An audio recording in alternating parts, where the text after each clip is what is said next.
Bien, hermano, ahora vamos a ir a la palabra del Señor. Les invito a que vayan a sus Biblias, a 1 Corintios 6, 1 Corintios 6, versículo 12 al 20. La, el mensaje de hoy, hermano, comienza porque este es un paréntesis que vamos, o sea, no es un paréntesis, es una parte en donde vamos a ver nosotros desde el versículo 15 al 18 más o menos, cuáles son, al 20, cuáles son las consecuencias de la permisividad en nuestras vidas. Hermanos, hemos estado viendo que en la iglesia de Corinto había problemas en el pecado y precisamente problemas con un hermano que estaba adulterando, fornicando con la esposa de esposa de su padre, bien digo. Y el apóstol Pablo comienza a atacar este problema en la iglesia de Corinto, habiendo hablado acerca de los conflictos que ellos tenían y que los llevaban a las cortes normales de la gente normal, cuando ellos tenían la sabiduría dada por Dios para poder juzgar entre ellos y juzgar a los que estaban dentro, haciéndoles ver claramente que no debían errar en pensar que algunos que vivían en ese pecado eran hijos de Dios. Hermanos, no son hijos de Dios. Los que viven en estos pecados mencionados acá, versículo 9 dice: ¿no sabéis que los injustos no heredarán el reino de Dios? No erréis, ni los fornicarios, ni los idólatras, ni los adúlteros, ni los afeminados, ni los que se echan con varones, ni los ladrones, ni los avaros, ni los borrachos, ni los maldicientes, ni los estafadores heredarán el reino de Dios. Y esto erais algunos, mas ya habéis sido lavados, ya habéis sido santificados, ya habéis sido justificados en el nombre del Señor Jesús y por el Espíritu de nuestro Dios. Hay alguien que podría decir: pastor, pero aquí está hablando solo de la persona que tenía a la esposa de su padre. Pero no, hermano, el contexto nos habla de que hay pecados que son conductas de vida de las personas que no están en la vida de los creyentes. Por lo tanto, no son hijos de Dios, no son hijos de Dios. Y en ese contexto que el apóstol Pablo, versículo 2 en adelante, comienza a atacar y a hablar acerca de esta ideología gnóstica, ¿cierto? Bueno, pero antes de seguir con el tema, las consecuencias de la permisividad en la vida del creyente. ¿Y cuál era el primer punto que vamos a ver hoy día en el versículo 15? La ignorancia de la relación con Cristo. Y hermano, si nosotros no sabemos en qué consiste nuestra relación con Cristo, entonces vamos a pecar. El creyente que no entiende cuál es su relación con Cristo y en qué consiste su relación con Cristo, entonces va a pecar. Y es importante, hermano, comprenderlo antes de seguir nuestra vida en la iglesia o en la gracia, porque vamos a pecar, no vamos a entender. Aquí recuerde que había un pensamiento gnóstico. Y para comenzar esto voy a hacer un pequeño repaso acerca de aquello, porque es necesario que lo entendamos para entender por qué el apóstol Pablo está hablando de esto. La existencia de este grupo gnóstico en Corinto, hermanos que creían y pensaban lo siguiente: este concepto de la materia y por lo tanto del cuerpo humano, que decía lo siguiente: la materia, según ellos, los gnósticos, no fue creada por Dios. Ellos eso pensaban, que la materia no fue creada por Dios, sino por una deidad inferior y carece de cualidad ética, es decir, el cuerpo es amoral. Así que los excesos del cuerpo no afectan al espíritu, decían esta ideología, no afectan al espíritu, único heredero del cielo, ya que solo el alma ha de ir al cielo, pues el cuerpo no ha de resucitar. Eso pensaban ellos: el cuerpo y el alma, el cuerpo y el espíritu están aparte. Entonces el cuerpo fue creado por una deidad inferior, el cuerpo no va a ir al cielo, por lo tanto el cuerpo es amoral, el cuerpo no tiene ética, no tiene cualidad ética, y tú con el cuerpo puedes pecar, pero en tu espíritu puedes estar sirviendo al Señor. Entonces ellos empezaron a tergiversar la palabra de Dios para dar rienda suelta a sus placeres. Entonces, hermano mío, usted es un borracho, sí, pero es que eso lo hago en el cuerpo, pero espiritualmente soy hijo de Dios.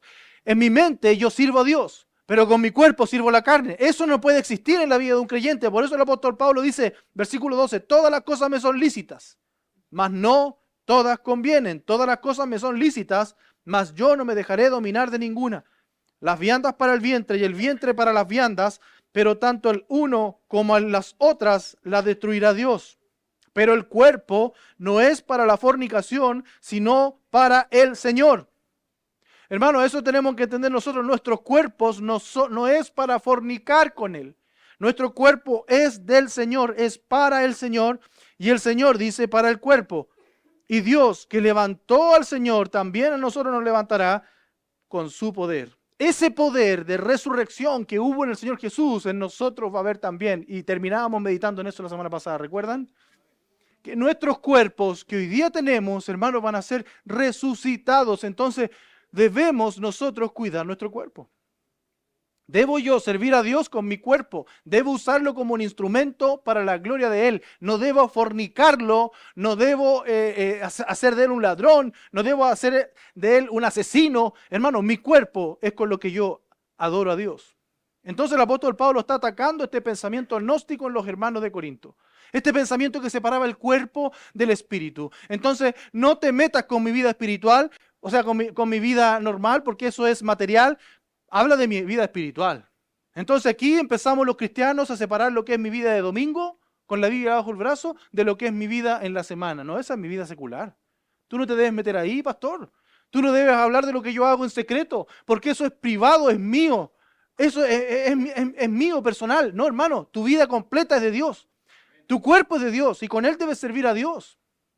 Entonces el apóstol Pablo está combatiendo en estos versículos 12 y siguientes, y también en el capítulo 6 y en el capítulo 8, ¿cierto? El libertismo gnóstico de la carne. Estos hermanos que pensaban que en la carne podían pecar. Y en el capítulo 15 también ataca la doctrina gnóstica, ¿saben de qué? La vamos a ver cuando lleguemos allá. ¿Recuerdan el capítulo 15 cómo parte? Con el evangelio que creemos nosotros, ¿cierto? ¿Y qué es el evangelio? La resurrección del cuerpo, la resurrección de Cristo. Eso es lo que ellos atacan, porque ellos, los gnósticos, estaban en contra de la resurrección del cuerpo. Así que, hermano, en este pasaje, esta porción tiene especial importancia porque a nosotros nos descubre el pensamiento del apóstol Pablo sobre la dignidad del cuerpo cristiano en el estado actual. Tu cuerpo es templo del Espíritu Santo. Tu cuerpo es donde donde Jesús habita. Tu cuerpo debe ser usado para la gloria de Dios.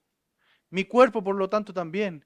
El cuerpo de los creyentes, hermanos, no solo es para el Señor y en el futuro para el Señor, sino que también es del Señor, como una parte del cuerpo de Cristo. Es por eso que dice el versículo 15, miembros de Cristo.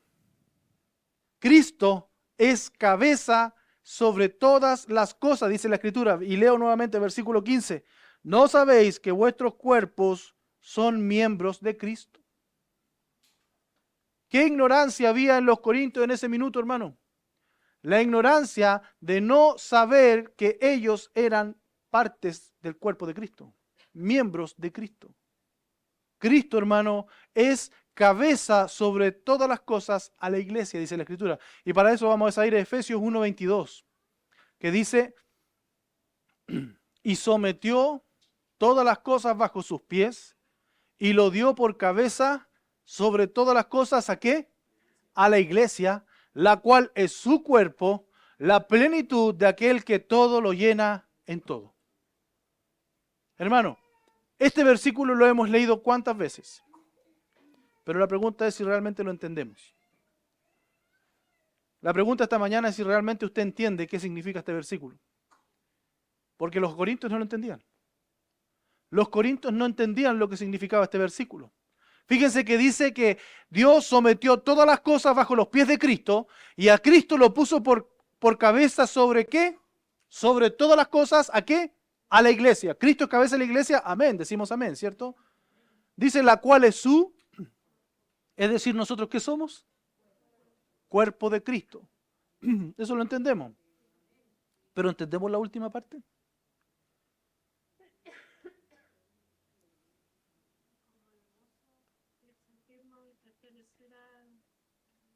¿El, el gozo de pertenecer a Cristo? No. ¿Ah? No. La plenitud de aquel que todo lo llena en todo. ¿Entendemos realmente lo que significa eso? Yo estoy seguro que no lo entendemos a cabalidad, hermano.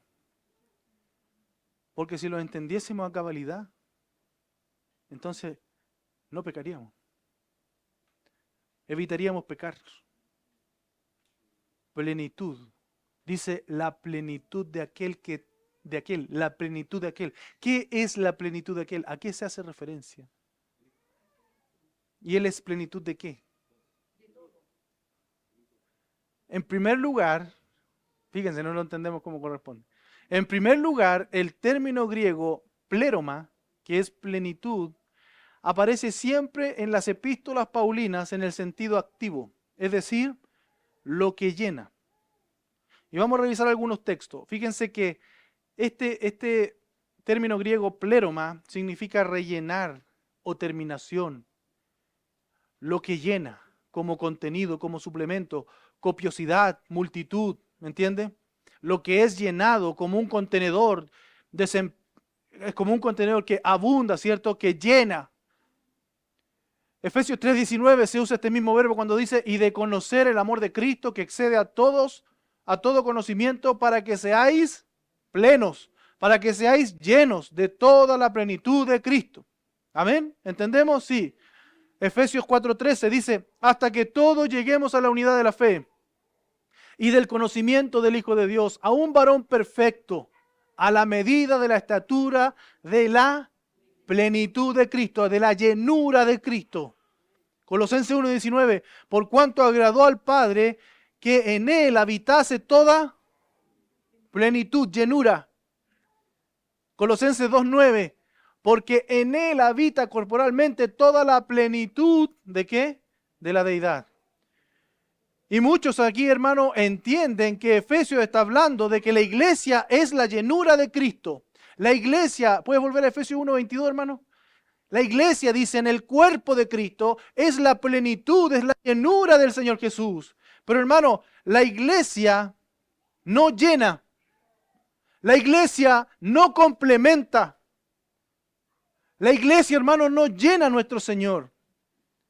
Es cierto, hermano, que la cabeza no es Cristo total sin cuerpo. O sea, no hay cuerpo sin cuerpo. O sea, no hay cabeza que no tenga cuerpo. Lo mismo que en cuanto a un rey. Por ejemplo, un rey no es rey sin reino, ¿cierto? Ni sus súbditos. Pero la idea de que la iglesia completa a Cristo, hermano, es antibíblica. No está hablando de que la iglesia es la plenitud del Señor Jesús. No está hablando que la iglesia llena al Señor Jesús. Entonces, hermanos, pongamos a la iglesia porque nosotros llenamos a nuestro Señor Jesús. Nosotros somos la plenitud de nuestro Dios. Eso no es lo que está enseñando el apóstol Pablo. Eso es antibíblico. En contra del contexto anterior, donde el énfasis recae en la exaltación y soberanía de nuestro Señor Jesús. Es entonces, hermano, la iglesia la que es llenada por Cristo. ¿Me entiende? Con todo aquello que está llena espiritualmente, es Cristo quien llena, es la plenitud de su iglesia. ¿Se da cuenta? La plenitud de aquel, es decir, la llenura de nuestro Señor a la iglesia. ¿Cómo se llena una iglesia espiritualmente, hermano? Con Cristo. Con Cristo. Nosotros como iglesia no llenamos nada. Nosotros como hijos de Dios, hermano, no llenamos nada. Él nos llena. Pero fíjese que dice algo más, y aquí es donde nosotros empezamos como a trastabillar. Porque dice, Efesios, dice, la plenitud de aquel que todo lo llena en todo. Es decir, Cristo llena a la iglesia, pero además llena todo. ¿Cómo entiendo eso? Hermano, esta segunda palabra griega que es pleromeno, es griega, yo no la pronuncio bien, presenta una segunda dificultad para entender exactamente qué significa. Habla de llena, el cual, hermana, palabra que no está en forma activa, no dice el que llena, ¿cierto? Sino media, que dice el que llena para sí, o pasiva, el que es llenado. Y está además en tiempo presente y continuo. Esta palabra significa, que viene de la palabra pleró, significa hacer repleto, atiborrar, como en una red cuando es atiborrada de peces, rellenar, como cuando se rellena un hueco, proveer o imbuir, difundir, influenciar, satisfacer, ejercer, etc. Terminar, verificar, bueno, un montón de palabras más. Ahora bien, es evidente, hermano, que Cristo no es llenado en todas las cosas, en todos. La mejor versión sería la siguiente: la plenitud de aquel, es decir, la llenura de aquel que está continuamente llenando para sí, en comillas, en la iglesia, todas las cosas en todos. En este contexto, hermano, se trata de la exaltación e influencia de Cristo, cabeza de la iglesia, lo cual es más claro si Cristo es quien llena y completa a la iglesia. Esta misma idea la tenemos, por ejemplo, en Colosenses 2:9, que dice, porque en Él habita corporalmente toda la plenitud de la deidad. Colosenses 2:10 dice, y vosotros estáis completos ¿en quién? En Él. ¿Quién es el que llena? Cristo es la plenitud, Cristo es la llenura de la iglesia y además es el que llena constantemente, está llenando. Alejémonos un poquito de Cristo. ¿Y qué va a pasar con nosotros? Y vosotros estáis completos en Él, que es la cabeza de todo principado y potestad. Efesios 3:19 dice, y de conocer el amor de Cristo que excede a todo conocimiento para que seáis llenos de toda la plenitud de Dios. Hermanos, nosotros no llenamos, nosotros somos llenados por Cristo. La iglesia es plena, es llena por Él y cada uno de nosotros está siendo llenado por Cristo. Y volviendo al punto inicial, dice Romanos 12:5, así nosotros, siendo muchos, somos un cuerpo en Cristo. Y todos miembros los unos de los otros. Es por eso que el apóstol Pablo le está diciendo, ¿no sabéis que vuestros cuerpos son miembros de Cristo? ¿No sabéis, Corinto, que quien te llena es Cristo y no eres tú? ¿Cuánta gente piensa que por servir al Señor como ellos quieren van a ser llenos? Y ellos van a satisfacerse y autosatisfacerse, alejándose de Cristo, de su doctrina, de su palabra, cuando en realidad quien llena la iglesia es nuestro Señor Jesús. Él es la plenitud de nuestra iglesia. Él debe ser la plenitud de nuestro ser. Él debe estar llenándonos constantemente, hermano, y no nosotros a Él. Nosotros somos en este siglo el templo vivo y espiritual en el que mora nuestro Señor Jesús. Somos su cuerpo, la encarnación de su persona, hermano, en la iglesia, siendo llenados por Cristo a través de nuestros cuerpos físicos, no solo de forma espiritual, sino que también de forma física. El apóstol Pablo está diciendo, ¿no sabéis que vuestros cuerpos son miembros de Cristo? ¿No sabéis que Cristo también habita tu cuerpo? ¿No sabéis que Cristo es pleno, plena, llena, atiborra, satisface todo tu cuerpo? ¿Cuánta gente, hermano, llena de dinero, de fama, está vacía? No me acuerdo quién me contaba en la semana de alguien que... ¿Quién me contaba en la semana de alguien que, teniéndolo todo, no tenía nada? Ah, el Chino Ríos, claro. El Chino Ríos no es una persona digna de que se mencione en un púlpito, pero su señora se separó de él y mi esposa me contaba que ella dijo que salió a trabajar porque quería aportar para el hogar. Y lo ilógico es que ellos eran millonarios. Y cuando uno es millonario, hermano, no necesita trabajar, porque su riqueza aumenta. Y va aumentando a tal punto que usted no trabaja, usted gasta lo que puede gastar, porque ya su patrimonio es tan grande que no necesita generar riqueza. La riqueza sola genera riqueza. Y ellos están a un punto en donde no necesitan trabajar. ¿Y ella qué quería? Salir a trabajar para sentirse realizado, teniéndolo todo. ¿Cuántas personas no quisieran vivir en esa situación? ¿Cuántas personas no quisieran tener todo el dinero del mundo y decir, ahora estoy lleno? Cuando en realidad no hay nada que te llene, si no es Cristo Jesús. Él es quien llena tu cuerpo. Hermano, esto es la ideología gnóstica de aquel tiempo. Tu cuerpo es separado de tu espíritu. Tu cuerpo no es lo mismo que tu alma. Entonces tu cuerpo lo hizo un Dios inferior. Tu cuerpo va a morir, tu cuerpo no va a heredar el reino de los cielos. Tu cuerpo con él puedes pecar y hacer lo que quieras. No importa. Pero hermano, Cristo te dice, yo habito en tu cuerpo, yo vivo en tu cuerpo, yo quiero llenar tu cuerpo, no solo tu espíritu, hermano.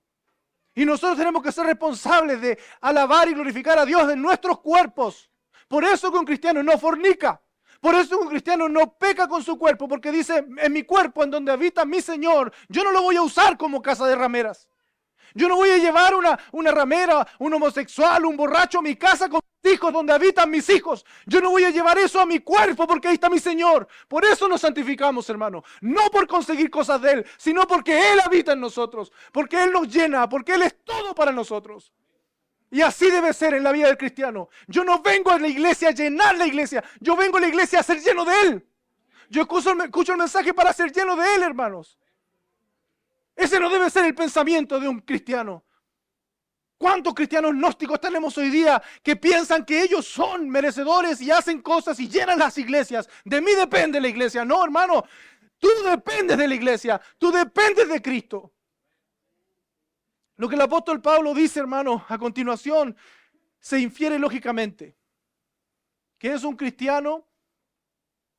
Que un cristiano cometa inmoralidad sexual es hacer que los miembros de Cristo, es decir, mi cuerpo, sean miembros ¿de quién? De una ramera, de una prostituta, de una inmunda, quitándole la llenura para sí en nuestros cuerpos. Es usar una parte del propio cuerpo de nuestro Señor Jesús en un acto de fornicación, adulterio. Es usar la casa habitación de nuestro Señor como para fornicar. Es llevar a mi Señor a la inmundicia. Hermano, y eso no lo hace un verdadero creyente. La idea, hermano, es incomprensible para el apóstol Pablo. La idea no cabe en la mente del apóstol Pablo. Porque él mismo dice, de ningún modo dice. De ningún modo termina este versículo diciendo, yo no lo puedo aceptar, yo no lo puedo ni siquiera pensar cómo un cristiano puede fornicar con su cuerpo siendo templo del Espíritu de nuestro Señor Jesús, usándolo para fornicar. De ninguna manera, dice, de ningún modo. Por eso, hermano, si usted es joven y es virgen aún, piense que Cristo está habitando en usted. Cristo debe llenar su cuerpo, no solo su espíritu. Usted no puede fornicar el sábado de la tarde y venir el día domingo así tan campante a adorar a nuestro Señor. No, porque tú le adoras con tu cuerpo. Tú le sirves con tu cuerpo. Nuevamente leo, dice, ¿no sabéis que vuestros cuerpos son miembros de Cristo? ¿Todo te es lícito? Sí. ¿Todo te conviene? No. ¿Por qué? Porque tu cuerpo es templo de Cristo. Y así es que volvemos al mismo texto. ¿No sabéis que vuestros cuerpos son miembros de Cristo? El apóstol Pablo aquí recuerda, hermano, que sin duda era conocimiento general de los creyentes en Corinto que la iglesia era un cuerpo en Cristo. Y eso lo sabemos todos. Todos sabemos que la iglesia es cuerpo de Cristo y todos lo repetimos como pericos, pero ¿lo vivimos realmente? Esta es una expresión de la unidad de la iglesia, ¿cierto? Esta unidad ha sido un tema controvertido a lo largo de la historia del cristianismo. Hay diferentes y encontradas posturas sobre el significado de lo que significa esto, la unidad del cuerpo de Cristo. Filosóficamente, hermanos, la unidad es la característica trascendental de todo ser, pero por estar integrado en sí y diferenciado de cualquier otro. La unidad es una de las señales de la iglesia. Como conjunto de creyentes en Cristo, como personas, están divididos entre sí porque son diferentes, pero están unidos todos en el Señor. Eso es maravilloso, hermano. Todos nosotros somos diferentes. Hermano, yo no soy igual a usted, usted no es igual a mí, y ninguno de los que estamos aquí somos iguales, somos diferentes, diversos. Pero en Cristo somos uno. Vuelvo a leer. ¿No sabéis que vuestros cuerpos son miembros de Cristo? Y yo le puedo decir, o mi mano puede decirle a mi otra mano, ¿no sabéis que tú eres miembro de Germán? Ambos están unidos por mí. Yo soy la cabeza de ambos. Yo siento a ambos. Ambos están conectados a tal punto que ambos se pueden ayudar. Nosotros somos miembros de Cristo y en Cristo. Somos diversos, diferentes, pero a la vez unidos en Él. Esta unidad, hermanos centrada en Jesucristo, tiene necesariamente que ser una unidad espiritual. Es necesario que seamos unidos espiritualmente. Los creyentes adquieren en Cristo una vida nueva. Por eso, hermano, pasan a formar parte de la unidad espiritual que el apóstol trata aquí. Y lo harán más adelante, ¿cierto? Como dice el capítulo 10, versículo 17, el 12 al 27. Pero no lo vamos a leer ahora. Estos son unidos entre sí y todos en Cristo, en una unidad que les alcanza y comprende a todos, estableciendo vínculos comunes, tales como, por ejemplo, tenemos la misma mente de Cristo. Dice un poco antes en el capítulo 2, versículo 16 de 1 Corintios, porque ¿quién conoció la mente del Señor? ¿Quién conoció la mente del Señor? Pregunta el apóstol Pablo. ¿Quién le instruirá? ¿Y qué termina diciendo? Mas nosotros tenemos, ¿qué cosa? La mente de Cristo. ¿Qué nos hace tener eso? La comunión que tenemos en Cristo. Porque Cristo habita en mí. Y por lo tanto soy lleno y pleno en Él. Cristo llena todo mi ser. Tenemos un mismo sentimiento, como dice Filipenses 2:5. Haya pues en vosotros este sentir, no cualquiera, que hubo también en Cristo Jesús. Nosotros sentimos, hermano, nosotros sentimos ¿qué cosa? Lo mismo que Cristo sintió. Sentimos lo mismo. Cuando vemos un hermano en pecado, ¿qué sentimos? Lo mismo que Cristo sintió. Cuando vemos a un pecador arrepentido, ¿qué sentimos? Lo mismo que siente nuestro Señor. Por eso que en la iglesia debe haber un espíritu, hermano, un pensamiento, debe haber unidad. Por eso que nosotros tomamos decisiones cuando estamos de manera unánime, porque tenemos un mismo sentimiento, tenemos una misma mente. Entonces, hermano, usted y yo vamos a concordar en que esta decisión es correcta y esta es incorrecta, porque somos uno en Cristo. Por eso que una iglesia, hermano, que está unida en el cuerpo de Cristo, está unida en el Espíritu también. A su vez, individual y colectivamente, somos morada de Dios en espíritu, como lo hemos considerado antes. Y este punto es importante que lo entendamos también, porque la otra vez mi hermano me hacía la pregunta, y aquí está la pregunta que tú me hacías, Simón.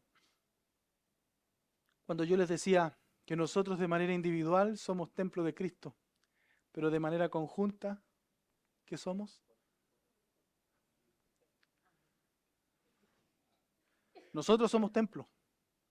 ¿Y conjunto? ¿Pero cómo se llama eso? Porque algunos dicen por ahí, hermano, yo he escuchado, yo no necesito congregarme. ¿Sí o no? No, yo adoro a Dios en mi casa. La pregunta es, ¿realmente es así? ¿Por qué?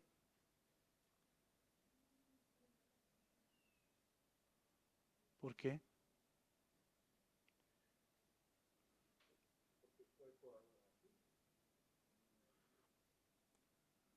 ¿Dónde está eso en la Biblia? Porque yo creo lo mismo, pero ¿en qué me afirmo? Mire, acompáñenme a Efesios 2:19. Efesios 2:19. ¿Alguien me puede traer agua? Hijita, ¿puede traer agua? En un vaso, eso sí, por favor.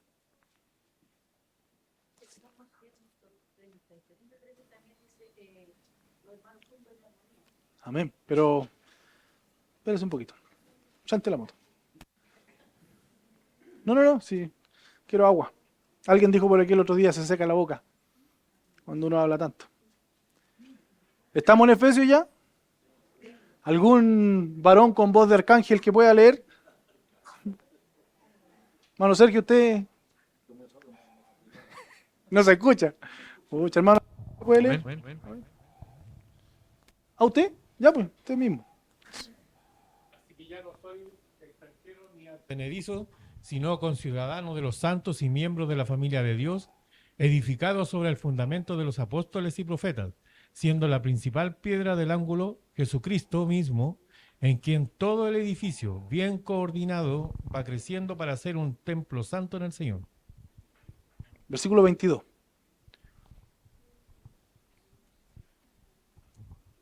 En quien vosotros también sois juntamente edificados para morada de Dios en el Espíritu. Amén, amén. Ya, pues el agua está mala. Ah, entonces cualquier cosa nomás sí. Hermano, para que pongamos atención aquí, no en el agua. Viene bajando por las vertientes de ahí, por la cordillera. Uy, ya la becera. Vamos a decir bombero este. El bombero. Gracias, hijo.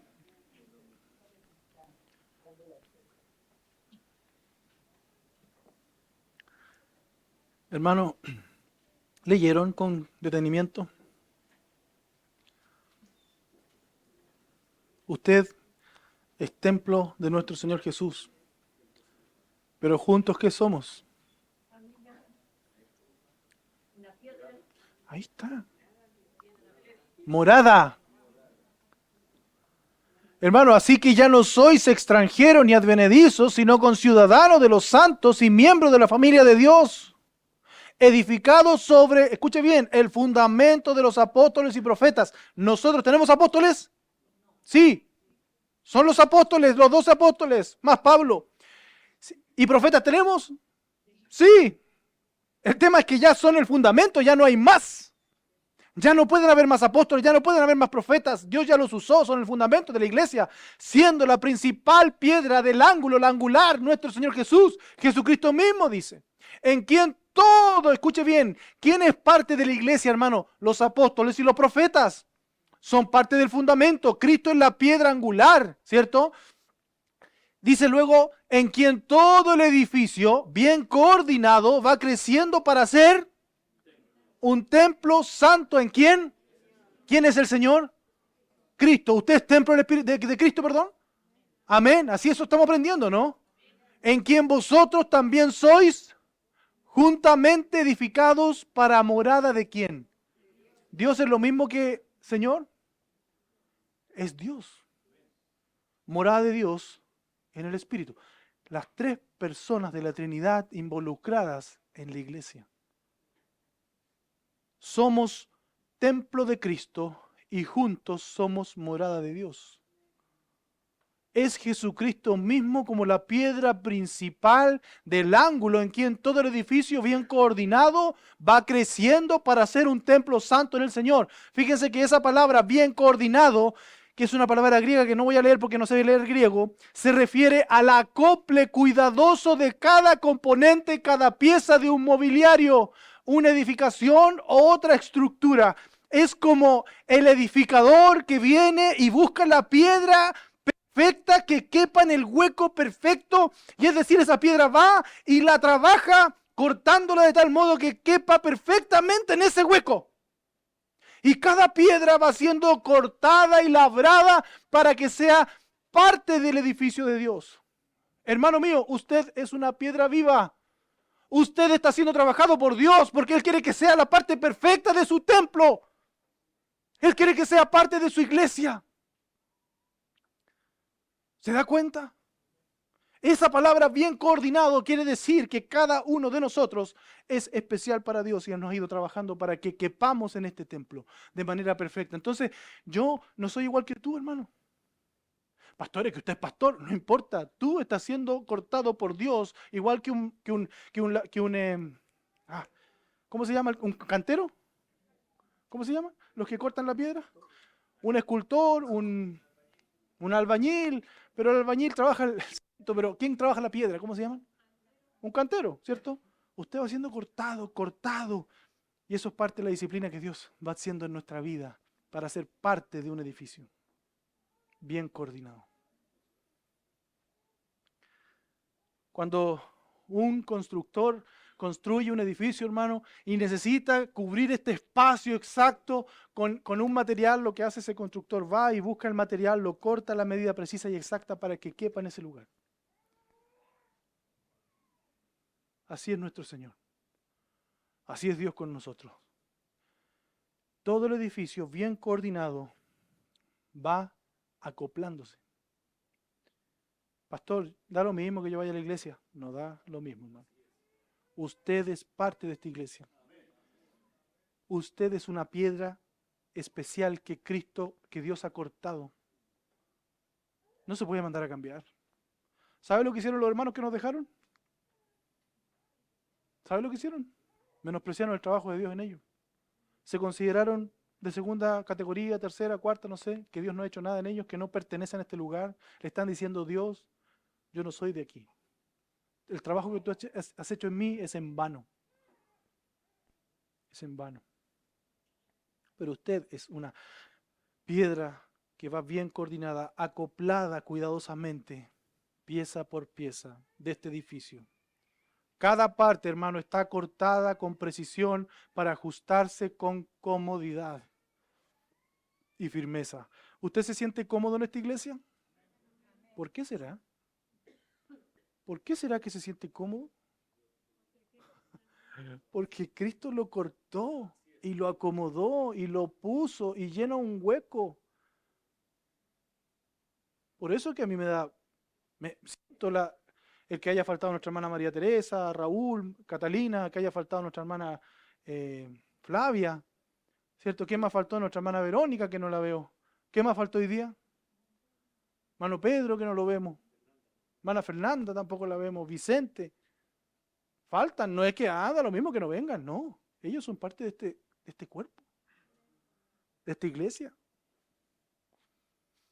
Cada parte está siendo cortada con precisión para ajustarse con comodidad y firmeza, armonizando bellamente con todas las demás piezas. Usted ve el castillo, no ve la piedra. ¿Sí o no? Usted ve la hermosura de esa edificación, pero no ve cada piedra en particular. Cristo sí. Cristo se preocupó de escogerla, de ir a esa cantera y dentro de todas las piedras escogerla a usted y decir: yo la voy a trabajar. Esta piedra es mía. Hay quien dijo, un erudito que dijo que Dios al final de los tiempos va a exigir dominio sobre todo. Todo es mío, porque todo es de Él. Todo. Y usted es de Él. Usted es templo del Cristo. Usted está siendo trabajada por el Señor, fue escogido por el Señor y está siendo trabajado en su carácter, está siendo trabajado en su forma, en sus pecados, está siendo trabajado en su santidad para que acople de manera armoniosa con esta bella edificación. Esta iglesia pequeña de aquí, de este sector de Puente Alto, que se llama Iglesia Bautista del Volcán, usted es parte fundamental, usted es una pieza fundamental. Por eso, hermano, que quien se va provoca dolor. Pero Dios en su misericordia y su gracia, hermano, Él llena ese hueco. Él trae otra piedra. Y si usted no quiere pertenecer, Dios lo va a reemplazar, porque su obra va a seguir. Su edificio va a ser coordinadamente construido. Y con esto no quiero decir, hermanos, que algunos puedan rechazar a Dios. Dios es, hermano, es irrechazable. Dios es irresistible. Quienes no están en Cristo hoy día, hermano, nunca estuvieron en Cristo. Nunca. Nada está fuera del lugar, ni es defectuoso, arbitrario o inapropiado. Todo está bien coordinado, debido a que se trata del edificio de Cristo. La iglesia es perfecta, sin mancha, sin defecto alguno. Así es como presentará su iglesia, su propio templo, él mismo. Efesios 5:27 dice: a fin de presentársela a sí mismo, a fin de ver a la iglesia. Cristo está trabajando en su iglesia, hermano, y Él va a ver a su iglesia, una iglesia gloriosa. Una iglesia llena de gloria, igual que tuviste a tu esposa aquel día en el altar, preciosa. Que no tuviese mancha, ninguna mancha en su vestidura, ni tuviese arruga, ninguna arruga en su vestidura, ni cosa semejante, sino que fuese santa. Va a ser una iglesia santa, sin manchas, sin ninguna mancha. Por eso Dios, Cristo, está trabajando en ti. Por eso tú tienes que decir: mi llenura es Cristo, Él lo llena todo. Y tú debes buscar su llenura en Él. Sin embargo, hermano, el cuerpo de Cristo no estará completo hasta que toda persona que va a creer en Él así lo haga. Cristo va a completar su obra, hermano. Dios va a llegar un momento en que le va a decir a su hijo: la obra está hecha. Ahora ve a buscar a tu novia. Pero todavía hay gente que falta que sea parte de este edificio. Por eso nosotros predicamos. Por eso nosotros invitamos, por eso nosotros hablamos de nuestro Señor, por eso predicamos el Evangelio, porque faltan piedras en este edificio, hermano. Esta iglesia está incompleta. Esta iglesia, si tú te vas, está más incompleta, pero hoy día está incompleta, faltan todavía. Falta quienes sean adheridos a este cuerpo, esa piedra que falta en ese lugar. Hermano, piensa en una cosa muy sencilla. Antes de que llegaran los hermanos de la música, ¿teníamos? Esa piedra calzó perfecto ahí, ¿o no? ¿No es Dios ese? Hermano, sáqueme a mí de acá. No hay pastor. Falta una piedra. ¿Cuál? El pastor. Hermano, si yo me quiero ir, me voy a ir. Pero Cristo se va a proveer de un siervo, conforme a su corazón, dice la Escritura. Y va a poner una piedra en este lugar. Hermano, el cuerpo de Cristo no va a estar completo hasta que toda persona que va a creer en Él así lo haga. Y eso depende de Dios, no de nosotros. Usted se ha puesto a pensar, porque nosotros pensamos de repente que la salvación de Dios es a nuestro arbitraje. Entonces prediquemos para que muchos más sean salvos. Y cuando Dios habla de que su edificio es de Él,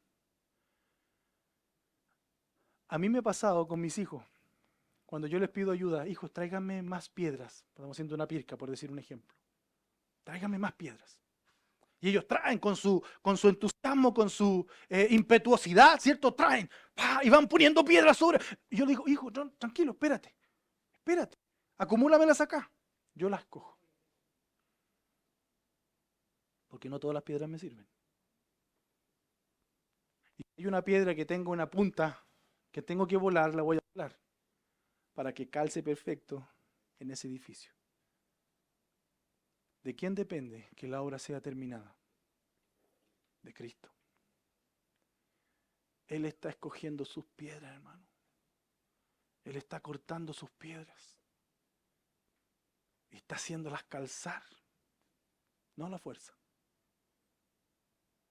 sino con amor.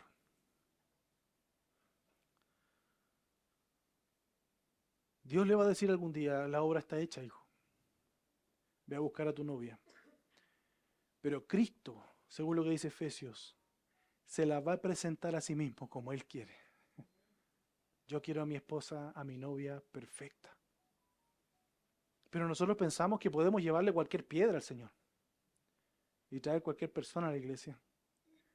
Hermano, ser parte de la iglesia es un tremendo privilegio. Si usted lo valora, va a vivir de manera como es digna, como dice el apóstol Pablo a los Efesios, a los Gálatas. Si no lo valora y no lo entiende, va a vivir como un vil pecador.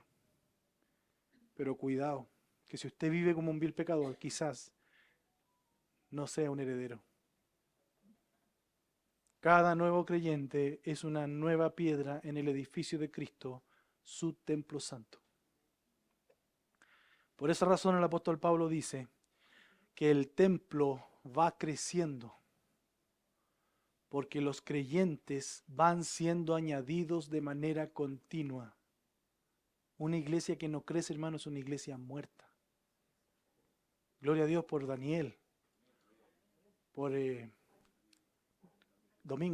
Camilo, nuestro hermano Raúl, que no lo veo hoy día, nuestra hermana Edith, hermanos nuevos por Lucas, hermano, hermana Fresia, hermano Frecio, hermano Luis, ¿cierto? Hermanos nuevos que han sido añadidos a esta iglesia, hermano, yo no lo veo como, ay, ellos vienen de otro lugar. No, Dios los ha puesto aquí. Alguien me dijo una vez, cuidado con ese hermano que te va a echar a perder la iglesia. Me lo han dicho con todos los que han llegado. ¿Y saben lo que yo les digo? Esta iglesia es de Cristo. Y Él, hermano, va a sacar a los lobos. Y Él va a permitir que sus ovejas estén, que sus piedras vivas sean cortadas y sean cuidadosamente acopladas a este cuerpo. Por eso dice el apóstol Pablo, va creciendo porque estos hermanos nuevos van siendo añadidos de manera continua y calzan como si siempre hubiesen estado aquí.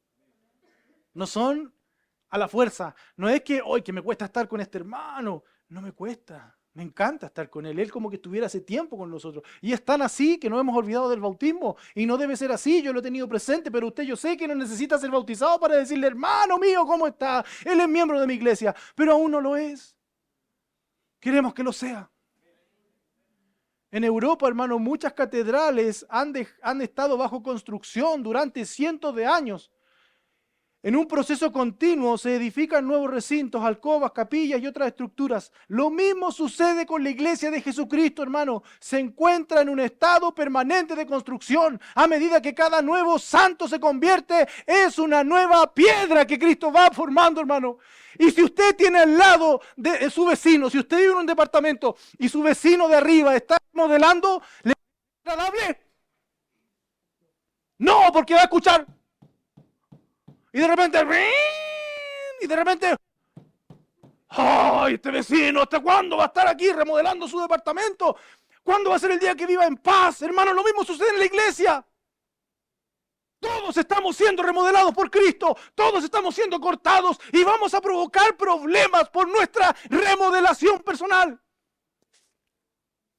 Mi pecado te va a molestar, hermano, y tu pecado me va a molestar a mí, pero en amor tengo que entender que somos un edificio del Señor, y si veo a mi hermano pecando, debo esperar.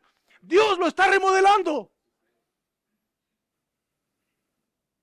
Primera de Pedro 2:5 dice, vosotros también, como piedras vivas, sed edificados como casa espiritual y sacerdocios santos, para ofrecer sacrificios espirituales aceptables a Dios por medio de Jesucristo. Sed edificados como casa espiritual. Tú eres una casa en remodelación.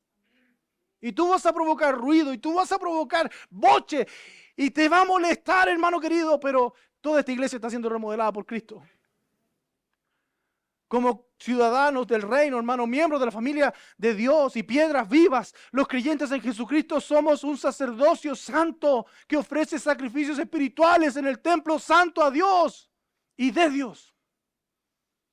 Como una parte viva, preciosa y funcional de este templo, nosotros también somos juntamente edificados para morada de Dios en el Espíritu. No solo tú eres una morada de Cristo, sino que todos nosotros juntos somos morada de Dios. 2 Corintios 16 dice, ¿y qué acuerdo hay entre el templo de Dios y los ídolos? Porque vosotros sois templo del Dios viviente, como Dios dijo, habitaré. Hermano, qué precioso es esto.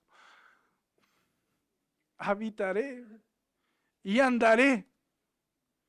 No dice en ellos.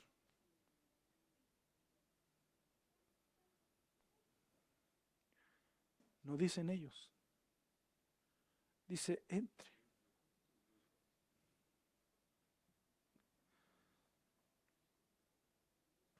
Entender esto, hermano, es que yo no puedo faltar a un culto en donde va a estar mi Señor, mi Dios. Y ellos, dice, y seré su Dios.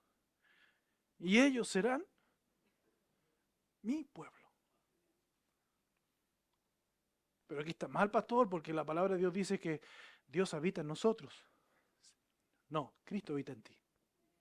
El Espíritu Santo habita en ti. Pero Dios desciende donde está la congregación y camina entre nosotros. Y Él va tomando su palabra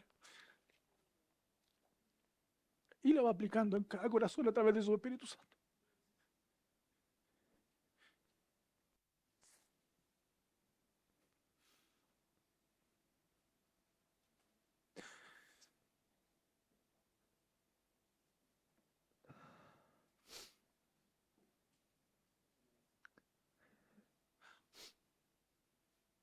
Pero ¿qué pasa? Aquí tengo uno.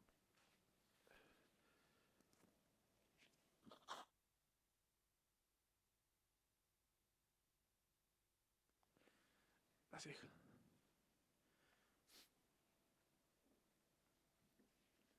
¿Qué pasa? Cuando nosotros menospreciamos venir a la iglesia. Pastor, no es necesario. Si yo tengo a Dios en mi corazón. El salmo que decía mi hermana, no lo voy a leer, pero dice, y allí envía Jehová bendición y vida eterna. Tú, hermano, que te quedaste en casa, te la perdiste. Porque Dios está aquí.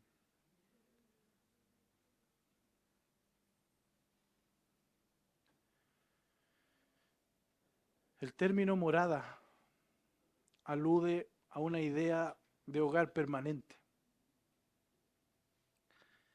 Y juntamente edificados para morada de Dios en el Espíritu. Dios en el Espíritu hace su santuario terrenal, hermano, en la congregación.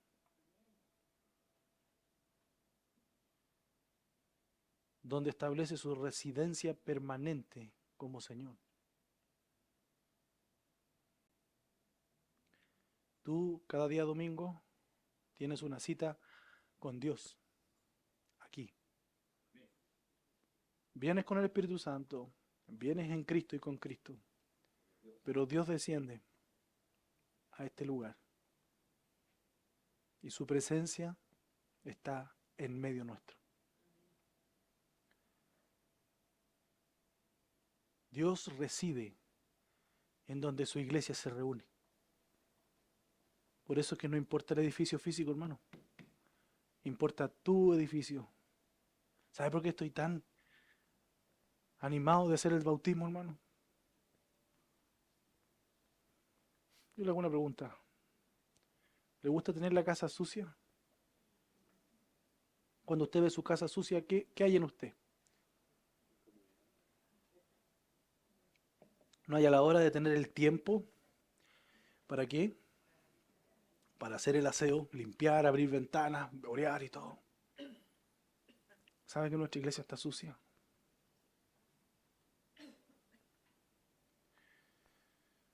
Y necesitamos limpiarla.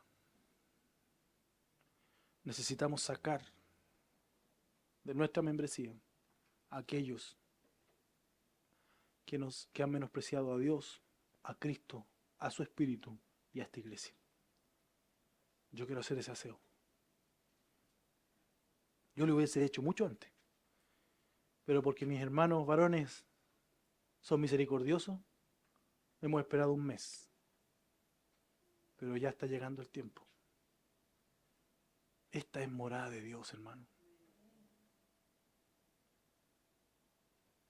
Entonces no la ensucies con tu inmundicia. No la ensuciemos, hermano, con nuestro pecado. No hagamos que nuestro Dios gire la vista de nosotros cuando entremos a este lugar. Es cierto, hermano, lo cierto es que la iglesia no es una cámara secreta o diminuta donde se guarda un ídolo, sino el inmenso cuerpo espiritual conformado por todos los redimidos dentro del cual reside el Espíritu de Dios y nuestro Señor Jesús. Es importante, hermano, distinguir esta verdad de aquella según la cual cada creyente también es templo individual del Espíritu Santo, como enseña 1 Corintios 6, 19 al 20, que lo puede leer en casa. Por medio de su sangre, el sufrimiento en su cruz también, en su carne, la cruz y la muerte de nuestro Señor Jesús, dice la Escritura que los extranjeros se convierten en ciudadanos. Los advenedizos se convierten en familiares. Los idólatras, se convierten en el templo del Dios verdadero. Los que no tienen esperanza heredan las promesas de Dios. Aquellos que están sin Cristo se vuelven uno en Cristo. Los que estaban alejados son acercados. Los impíos que no tienen a Dios son reconciliados con Dios, hermano, solamente por nuestro Señor Jesús. El sacrificio en su carne, su sufrimiento, la cruz que Él vivió, hermano, y la muerte que Él vivió de manera santa. Solamente por Él nosotros hoy día podemos ser llamados conciudadanos, familiares, templos de Dios. Heredamos la promesa de Dios, somos uno en Cristo, fuimos acercados a Él y fuimos reconciliados con Dios. Solamente por nuestro Señor Jesús. Por medio de Jesucristo, hermano, hay reconciliación de los hombres con Dios y de los hombres con sus semejantes. Hermano, por eso que nosotros tenemos comunión. Uno que no está en Cristo no tiene comunión con nosotros. Uno que no está en Cristo no quiere estar con nosotros, hermano. Porque antes de irse de la iglesia se fueron de Cristo. Eso es lo que pasa realmente. Porque tú cuando estás en Cristo Jesús, cuando Cristo habita en mí, cuando Cristo es tu plenitud y Él lo llena todo en tu vida, tú tienes comunión con Dios y con tus hermanos. Y quieres estar con el cuerpo y quieres estar ahí. Muchos piensan por ahí, no, es que estos hermanos se fueron hace un mes, 2 meses. Hermanos, se fueron hace años quizás. Hace meses se fueron. Pero no de nosotros, de Cristo. Ellos se fueron de Cristo y por lo tanto de nosotros. No creas que tú te vas de una iglesia, tú te vas del Señor. Tú te vas del cuerpo, tú te vas de la presencia de Dios. Dios está aquí. Y tú no quieres estar aquí. Volviendo a 1 Corintios 6:15, volvemos a la primera pregunta. ¿No sabéis que vuestros cuerpos son miembros de Cristo? La unidad así establecida debería manifestarse en forma exterior, en forma visible. Los aspectos externos no hacen la unidad. El que tú vengas y te sientes aquí, como todos nosotros, no te hace ser miembro de esta iglesia, hermano. No te hace ser parte de este cuerpo. El que tú vengas con tu Biblia bajo el brazo, cantes estos coritos, no te hace ser miembro del cuerpo de Cristo. Porque esta unión ha sido hecha por el Espíritu, pero evidenciada en la unidad del cuerpo. El que estemos aquí sentados es una evidencia de que tú espiritualmente estás en Cristo. O si no, estarías incómodo. O si no, te querrías ir. O si no, buscarías la excusa en tu casa para quedarte y no estar aquí. El apóstol destaca la unidad en la diversidad, como él lo dirá más adelante en el capítulo 10, versículo 17, siendo uno solo el pan, nosotros, con ser muchos, somos un cuerpo, pues todos participamos de aquel mismo pan. ¿Aludiendo a qué? A la cena del Señor. Cena que vamos a celebrar en unos domingos más. La iglesia de Corinto pasaba por un problema de divisiones internas, ¿recuerdan ustedes? Pero en base a la unidad corporativa en Cristo Jesús, de la que los creyentes son miembros y Él es su cabeza, preguntó a los corintios si Cristo estaba dividido. ¿Recuerdan 1 Corintios 1:13? ¿Acaso está dividido Cristo? Dice. Corintios, algunos de ustedes dicen que son de Pablo, otros dicen que son de Apolos, algunos dicen que inclusive de Cefas, algunos inclusive de Cristo. Ustedes están divididos, pero la pregunta es, ¿Cristo está dividido? ¿Fue crucificado Pablo por vosotros o fuisteis bautizados en el nombre de Pablo, hermano? Estos problemas son de la carne, estos problemas son de una iglesia carnal, no son problemas de Cristo. Cristo es uno y nosotros somos uno en Él. No hay divisiones. Alguien por ahí me dijo, no, espérate que la iglesia sea más grande, van a tener problemas. No deberíamos, hermano. No deberíamos tener problemas si estamos en Cristo, si somos un solo cuerpo en Él y con la cabeza de Él y todos sintiendo lo mismo, todos teniendo la mente del Señor, no tendríamos que tener ningún problema. Como aquel mentiroso que dice, espera que tu hijo crezca y se ponga rebelde. No, hermano, esa rebeldía está desde que es niño y tú no la sacaste. Solo que cuando era más grande se evidenció más. El hermano que vive en pecado lo único que hace es evidenciar que su corazón no está arrepentido, nada más. Pero él ya está en pecado hace muchos años. La iglesia, hermano, se considera como un cuerpo en Cristo cuya figura está atestiguada en varios pasajes de la Biblia que les puedo citar, pero no se los voy a citar. Más que una figura, los versículos establecen la relación que existe entre Cristo y la iglesia, entendida como una relación cabeza-cuerpo. Como cuerpo y cabeza, la iglesia está en Cristo y Cristo está en la iglesia, formando una nueva dimensión llamada por Pablo el nuevo hombre, como dice Efesios 2:15, aboliendo en su carne las enemistades, la ley de los mandamientos expresado en ordenanzas, para crear en sí mismo, dice, de los dos, un solo y nuevo hombre, haciendo la paz. Por esa razón, hermano, el cuerpo que es la iglesia, unido a la cabeza que es Cristo, alcanza la plenitud del varón perfecto. Efesios 4:12 dice, a fin de perfeccionar a los santos para la obra del ministerio, habiendo hablado de que él había constituido apóstoles, profetas, maestros, pastores y maestros, ¿cierto?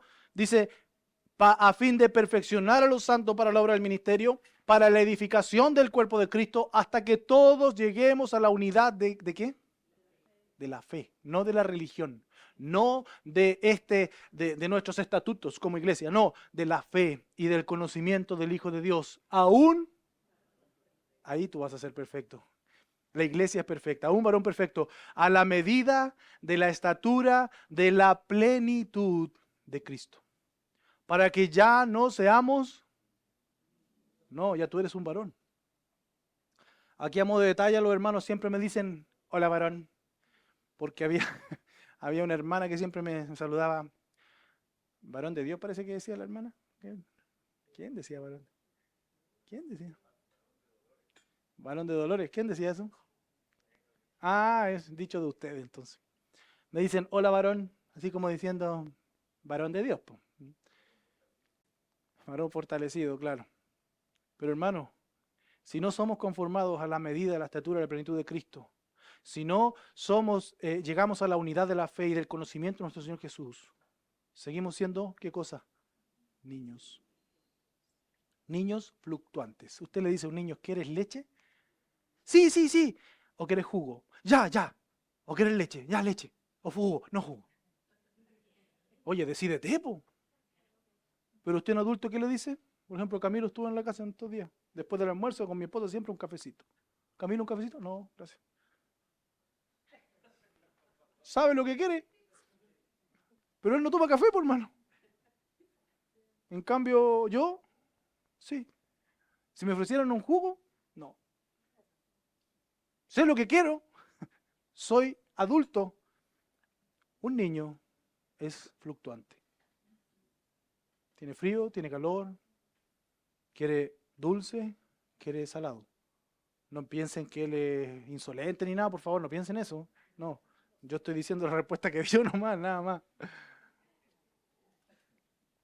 Para que ya no seamos niños fluctuantes, llevados por doquiera, de todo viento, y recuerde que el viento está asociado a espíritus, doctrinas, viento de doctrina, por estratagema de hombres que para engañar emplean con astucia las artimañas del error, sino que siguiendo la verdad en amor.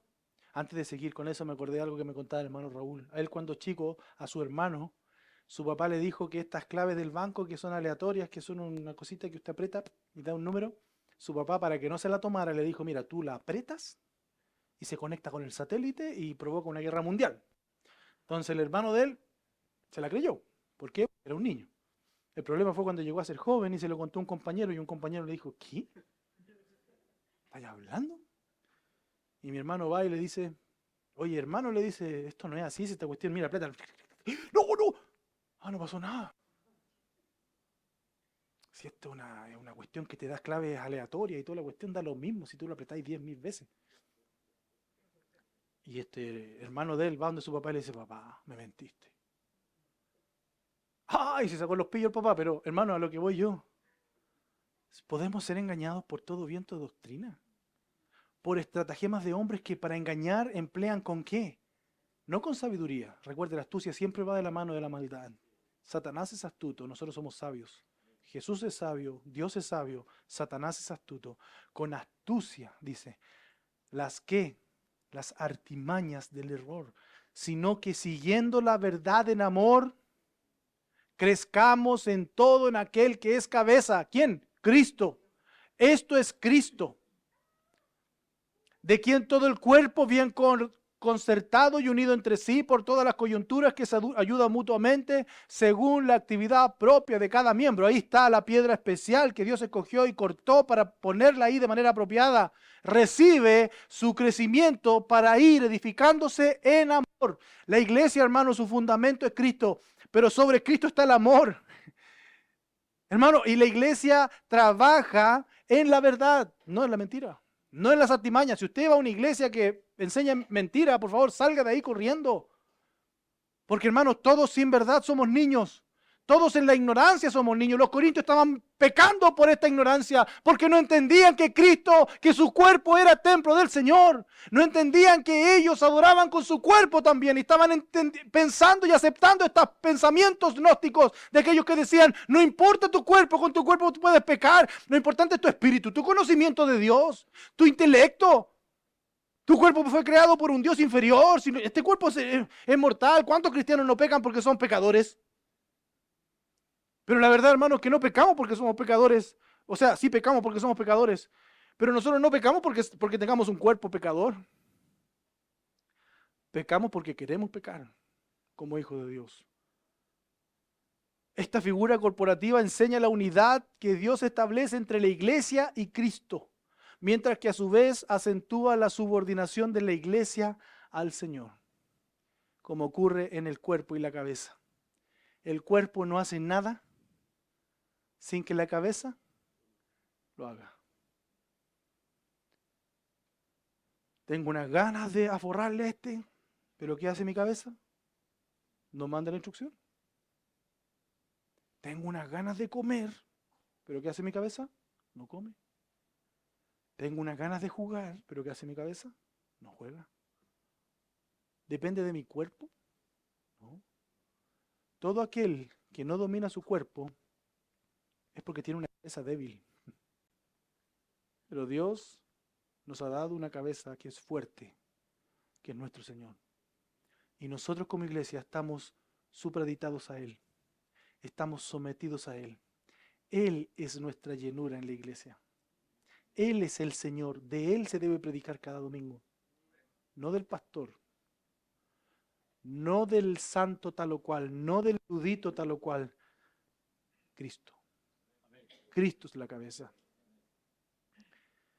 Pero además de estas connotaciones de unidad y subordinación, la relación iglesia-Cristo, cabeza-cuerpo, entraña el condicionante para el crecimiento. El cuerpo, iglesia, toma de la cabeza Cristo lo necesario para crecer espiritualmente, para alcanzar una medida proporcional a la cabeza. ¿Se imaginan una cabeza grande y un cuerpito chiquitito? No, debemos ser proporcionales al cuerpo. Efesios 4:15 dice, sino que siguiendo la verdad en amor, crezcamos en todo en aquel que es la cabeza, esto es Cristo. Colosenses 1:18, y Él, dice, y Él es la cabeza del cuerpo, que es la iglesia. El que es el principio, el primogénito de entre los muertos, para que en todo, dice, en todo tenga preeminencia. Hermano, no hay nada, escúcheme bien, no hay nada que pueda tener preeminencia en la iglesia sino Cristo Jesús. No hay nada que debe ser primero que Cristo Jesús. Cristo Jesús debe ser predicado, Cristo Jesús debe ser escuchado, Cristo Jesús debe ser seguido, Cristo Jesús debe ser adorado. Nosotros no. El hermano tal cual no. La doctrina de aquel hombre no. Lo que piensa mi pastor no. Cristo. Cristo es lo que debe ser seguido. Nada debe tener preeminencia en él. Una iglesia que saca a Cristo del púlpito y pone a un hombre, hermano, es una iglesia hereje. Es una iglesia que no predica al Señor de la Biblia, no predica al Cristo de la Biblia. Todo debe estar subordinado a nuestro Señor. Así como la cabeza del cuerpo se subordina a Él. Nosotros como cuerpo nos nutrimos de nuestra cabeza. Hacemos lo que nuestra cabeza nos indica. Cuando vamos a construir un edificio, lo que hacemos es preguntarle a la cabeza, ¿cómo lo hago? ¿Qué hace mi mano? Esto, y esta otra mano así, mi pie para atrás, y mi cuerpo bien coordinado va edificando algo, pero gracias a que la cabeza va dirigiendo mi cuerpo. Una iglesia, hermano, sin Cristo es como un cuerpo sin cabeza. Ahora saca a Cristo de tu corazón. Saca a Cristo de tu vida. Saca a Cristo de tu matrimonio. Saca a Cristo de tu familia. Y vas a ser igual que esos pollos cuando les cortan la cabeza y salen corriendo. No vas a tener rumbo. No vas a saber dónde ir. Ni siquiera vas a saber qué te pasó. Hasta que en un momento vas a morir. Una iglesia sin Cristo es una iglesia que va a morir. Hermanos, busque la dirección de la iglesia de Corinto. ¿Dónde está? ¿Dónde están los hermanos que han seguido en esa iglesia por siglos? ¿Existe o no existe? ¿Sí o no? No. Y la iglesia de Cristo debería estar hasta que Cristo venga.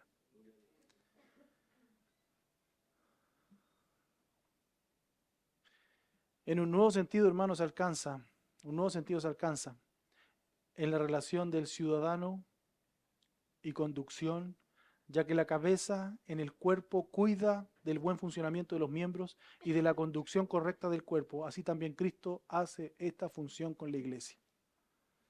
No cabe duda que para el apóstol Pablo, hermano, la representación de la iglesia, tanto la local como la iglesia universal, en relación con Cristo se contiene en la figura de la cabeza y el cuerpo. En el estudio de esta verdad, hermano, se puede establecer que la unidad de la cabeza y el cuerpo da lugar al Cristo como una unidad vinculante e inseparable de Cristo y de su cuerpo, que es la iglesia. Cristo es quien une a la iglesia con él. Esto permitirá, hermano, entender algunos aspectos como el posicionamiento en Cristo y con Cristo en los lugares celestiales. ¿Dónde está la cabeza? ¿Dónde está la cabeza? Hermano, ¿se te quedó la cabeza en la casa? ¿Dónde está la cabeza? ¿En dónde está el cuerpo? ¿Y dónde está Cristo? En los lugares celestiales. Está a la diestra de Dios. ¿Dónde está la iglesia? Ya fuimos bendecidos, como dice Efesios, en todo, con todo, ¿cierto? En los lugares celestiales. ¿En quién? ¿Dónde estás posicionalmente hablando, hermano? ¿Dónde estamos posicionalmente hablando? A la diestra de Dios. ¿Dónde está la cabeza?